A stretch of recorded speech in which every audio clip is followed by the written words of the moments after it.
Hey guys, welcome back to our channel. Today we are doing a God Talk. So we'll be talking about how to talk to people about your faith without making it weird. So how do we talk to our friends about our faith? Maybe they're non-believers, maybe they're doing their own thing, whatever, but how do we have just a conversation to share what we believe? So stay tuned.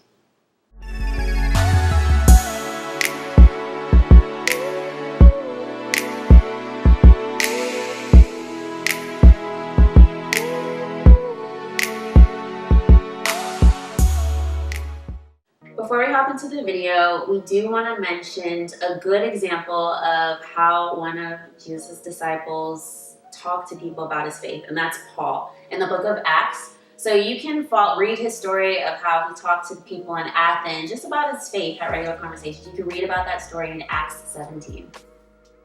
So the first thing you want to do before trying to talk to anyone about your faith is, instead of talking first, you actually want to listen. You want to listen, hear what they're going through, hear about where they're coming from, what their background is. Not even necessarily their religious history or anything like that, but just like what's going on in their life. What are they in need of? I think sometimes it's really easy to jump to oh, but God is so good. Like, oh my gosh, I'm having such a bad day. Like, oh, but do you know? Yeah. No, God always, Jesus, he was always, a listening ear, someone who always, was patient and was willing to listen to the complaints and the issues of his people before giving a solution. And so I think that the best way is to just start by listening as well. Another way we can talk to our friends about our faith is by going into the conversation with an open mind and just stop always having to be right about everything that you believe and really pushing that on the next person. It's always an annoying, frustrating thing to talk to somebody that's really closed-minded, that's not going into the conversation ready to learn or ready to exchange viewpoints and just stay open-minded about the different things. The person that you're talking to, they have a different background, they may come from a different culture, just different life experiences lead people to believe the things that they do. So I recognize that my life experiences is different than Kristen's life experiences, and then we can come into an open conversation and just talk about it. So just drop that need to always be right and come in with the viewpoint that I'm going to learn from you today.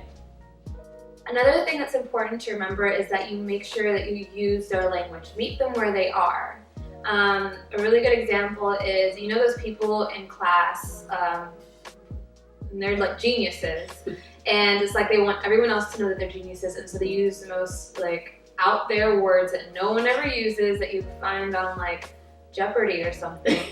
And it's all for the purpose isn't to get the message across to you, it's to just show off how smart they are. And we have to be careful about that as Christians, because we want people to know that we're godly and that we love God and that we're Christians. However, we never want to put ourselves at a superior position to anyone, because that's not going to do anything for them nor for you. It's just going to make them feel like, oh, this. I would be intimidated if I were on the other end. I would be intimidated, and I'd feel kind of annoyed, to be honest, if someone came at me that way. And so I think it's very important to make sure that you meet them where they are and just communicate with them at a face-to-face level. Another thing that we can do is to look where God is already at work in that person's life. What is God already doing? A lot of times as Christians, religious people, we may converse with people about religious things, our faith things, with the intent to fix things in people or just to fix their life. Oh, God can fix you in this way, that way, without realizing that God is already at work in that person. We have a blind eye to what may be going positive in that person's life. All we see is the negative, and we know that our faith can fix that. But what is already going right? What is God already doing? And maybe we can tailor the way the conversation goes, or tailor our intent to actually contribute to what God's already doing in their life.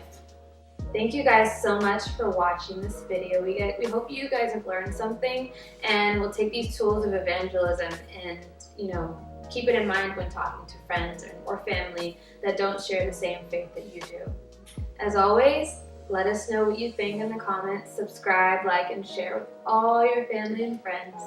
And we'll see you guys next time. Bye. Bye.